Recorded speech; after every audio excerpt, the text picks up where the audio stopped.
Hi pessoal, nesse vídeo eu apresento para vocês mais uma descoberta, mais 2 alvos identificados por cientistas indianos, novamente cientistas indianos que têm se dedicado ao estudo da ivermectina como uma potencial droga para tratar a Covid-19. Aos já identificados alvos, como por exemplo a RNA, a polimerase dependente, RDRP, a helicase, o complexo enzimático importina alfa-beta-1, ou então as propriedades ionofóricas apresentadas e identificadas pela professora Emanuele Rizzo, uma professora italiana. Os cientistas indianos agora de Mumbai, na Índia, a professora Maurya, D.K. Maurya e colaboradores, eles identificam mais 2 alvos proteicos de ligação da ivermectina. Quais sejam? A ligação à glicoproteína spike, que é aquela glicoproteína superficial presente na couraça do coronavírus, e também a ligação na enzima conversora da angiotensina 2, que é o receptor para o coronavírus, para o SARS-CoV-2 humanos. De maneira que, antes de adentrarmos nesse estudo que apresento, ressalto novamente para vocês de uma maneira introdutória, nesse vídeo, que será aprofundado em vídeo posterior, é importante nós fazermos algumas considerações acerca da eficácia reportada em estudos iniciais, reportos iniciais referentemente a essa eficácia de 2 das vacinas em testes. Eles reportam uma eficácia de aproximadamente 90%. De maneira que o pessoal, o leigo em estatística, poderia questionar: não, se a vacina apresenta uma eficácia de 92% e a eficácia mínima exigida pela Organização Mundial da Saúde, pelo FDA, é de 50%, seria lógico concluir que uma vacina que apresenta 92% de eficácia apresentaria uma significativa melhor eficácia comparativamente a uma vacina que apresenta 50%, ao redor de 50% de eficácia. Essa é a lógica. Contudo, essa lógica, quando se analisa a diferença estatística, ou seja, se há de fato uma diferença estatística entre uma vacina que apresente 90%, 92% de eficácia comparativamente a uma vacina que apresente ao redor de 50%, 55%, 60% de eficácia, é necessário se fazer algumas considerações. A primeira consideração é que, de fato, quando você obtém um resultado, por exemplo, em nível de significância de 95%, ou seja, uma vacina que apresente uma eficácia de 95%, importa em um erro de 5%. E, usualmente, uma eficácia de 95%, na quase totalidade dos casos, dos estudos, implica, de fato, que essa vacina apresenta uma eficácia maior que aquela que apresenta a probabilidade do acaso, que é algo em torno de 50%. A probabilidade do acaso pelo fato de que, se, por exemplo, um evento como você jogar uma moeda para cima, ela vai cair 50% cara ou 50% coroa. Evidentemente, ela pode cair numa fresta e cair de pé, mas aí é um evento inesperado. De maneira que, quando você analisa esse percentual de 90% e 92%, você implica em um erro entre 8% a 10%. Erro esse, por exemplo, decorrente de assintomáticos que não foram, que passaram despercebidos nesse estudo, porquanto, para se detectar a presença de assintomáticos nessa população que foi vacinada, seria necessário você realizar testes periódicos de PCR, que em muitos estudos não é realizado. Então, a presença desses assintomáticos não detectados diminui esse percentual de eficácia, que pode ser reduzido, considerando um erro de 8%, de 92% para 84%. E numa vacina que apresenta eficácia de 90%, de 90% para 80%. Também é importante ressaltar que muitas vezes, em muitos estudos, a população como de idosos, a infecção e a mortalidade nessa população de idosos não é estudada de maneira que também esse dado compromete a eficácia da vacina. De maneira que, considerando esse erro, uma vacina que apresenta 90% de eficácia e outra que apresenta 92% de eficácia, considerando esse potencial de erro, ela cai respectivamente para 80% e 84%. Isso posto, essa diferença de 80% e de 84% para 50% pode ser estatisticamente não significativa. Daí o porquê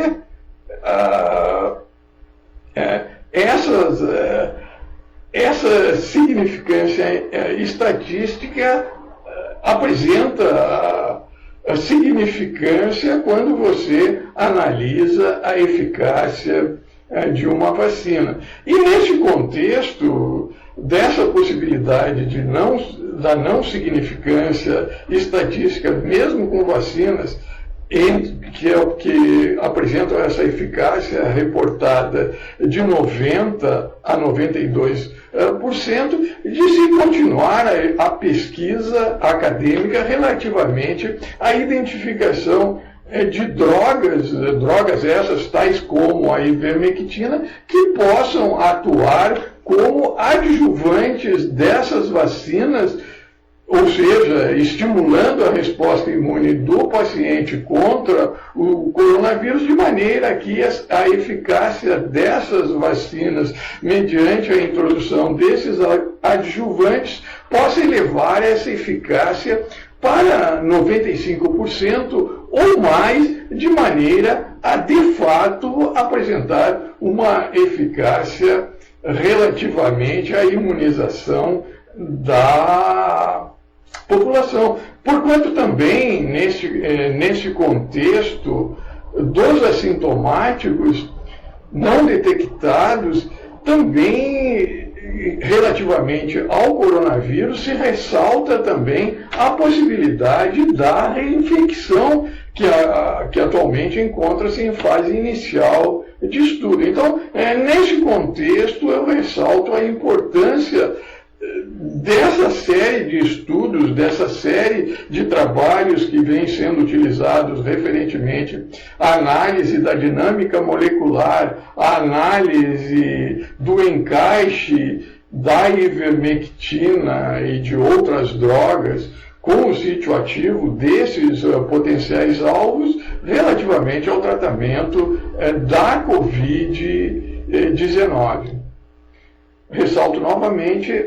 em combinação ou associado à imunização.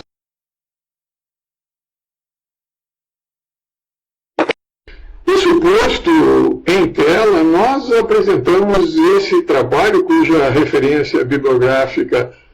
é mencionada, desse grupo de professores indianos, liderado pelo professor Maurya, D. Maurya,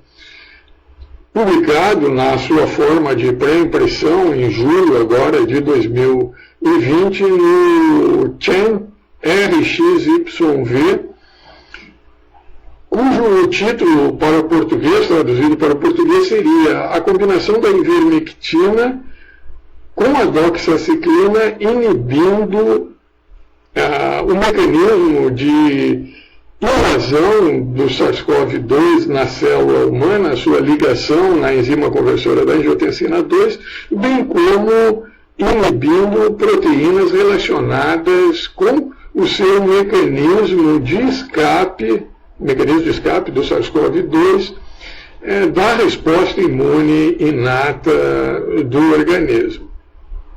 De maneira que esse trabalho apresentado por esse grupo de professores indianos, ele se adiciona a estudos também já mencionado por nós, publicado por nós, estudado por nós em vídeos anteriores, que apontam a propriedade, a capacidade da ivermectina se ligar tanto em enzimas relacionadas com a replicação viral, qual seja na RNA polimerase dependente, RDRP, se ligar na enzima helicase e também no complexo em proteína alfa-beta 1. Lembrando que a helicase é a enzima que promove o desenrolamento da fita do DNA, a importina alfa-beta-1 é a enzima aquela que transporta proteínas do SARS-CoV-2 do meio intracitoplasmático para o meio intranuclear, promovendo também a replicação do SARS-CoV-2, não somente em nível citoplasmático, mas também em nível nuclear. De maneira que, inibindo essas três enzimas, acredita-se que o SARS-CoV-2, ao se ligar nessas três enzimas, acredita-se que o SARS-CoV-2 possa ter a sua replicação inibida pela ivermectina. Também nós apresentamos em vídeos anteriores a propriedade ionofórica da ivermectina, qual seja, a propriedade de duas moléculas de ivermectina, por possuírem uma região hidrofílica, formar uma bolsa dessas duas moléculas de maneira a transportar no seu interior cátions positivos. Cátions esses que se acumulam tanto no interior da célula infectada pelo SARS-CoV-2, na célula humana infectada pelo SARS-CoV-2, quanto no interior da esfera, da couraça, contendo o RNA viral. E essa propriedade tem como base o fato da camada hidrofílica transportar esses cátions e da camada hidrófoba conseguir atravessar tanto a membrana plasmática da célula infectada pelo coronavírus quanto a camada bilipídica do coronavírus, promovendo, em decorrência desse aumento da concentração, tanto no interior da célula humana quanto do coronavírus, da couraça do coronavírus, atrair água, promovendo a lise tanto da célula infectada pelo coronavírus quanto pelo próprio coronavírus por meio da lise osmótica. De maneira que esse trabalho apresentado por esse grupo de professores indianos, que também se valeu da metodologia já por nós estudada, ou seja, da análise do encaixe entre a ivermectina no sítio ativo de proteínas-alvo, de enzimas-alvo, de se ligar tanto na glicoproteína spike quanto no sítio ativo da enzima conversora da angiotensina 2, de maneira a impedir a ligação do SARS-CoV-2 nesse receptor localizado na membrana plasmática da célula, impedindo a sua entrada do meio extracelular para o meio intracelular. Além do que, os autores, eles reportam que a ivermectina, ao inibir proteínas não estruturais presentes ou sintetizadas pelo SARS-CoV-2, ele inibiria o mecanismo de escape do coronavírus da resposta imune do organismo. Em outras palavras, a ivermectina apresentaria a propriedade de estimular essa resposta imune contra o coronavírus, inibindo o seu mecanismo de escape.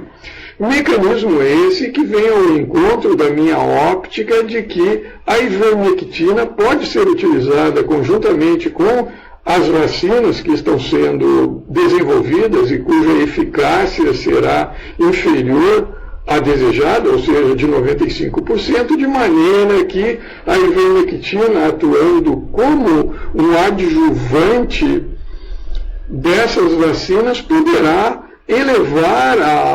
a eficácia dessas vacinas, aproximando de 95% ou até mesmo ultrapassando esses 95% de eficácia. Dentre essas proteínas não estruturais inibidas pela ivermectina e que guardam uma relação com esse mecanismo de escape do coronavírus, da resposta imune do organismo, nós temos a proteína estrutural NSP3, ou melhor dizendo, uma proteína não estrutural denominada NSP3, que é uma ADP ribose fosfatase, bem como a proteína não estrutural denominada de NSP15, ou endorribose nuclease, bem como as proteínas não estruturais NSP10 e NSP16, que são proteínas, enzimas relacionadas com o sistema de metiltransferase, ou seja, são enzimas que adicionam o radical metil ou metila na estrutura do coronavírus, de maneira que ele possa burlar esse sistema de vigilância imune do organismo. Contudo, eu ressalto que esses dois mecanismos reportados nesse estudo, nós estudaremos em vídeo posterior mais aprofundadamente.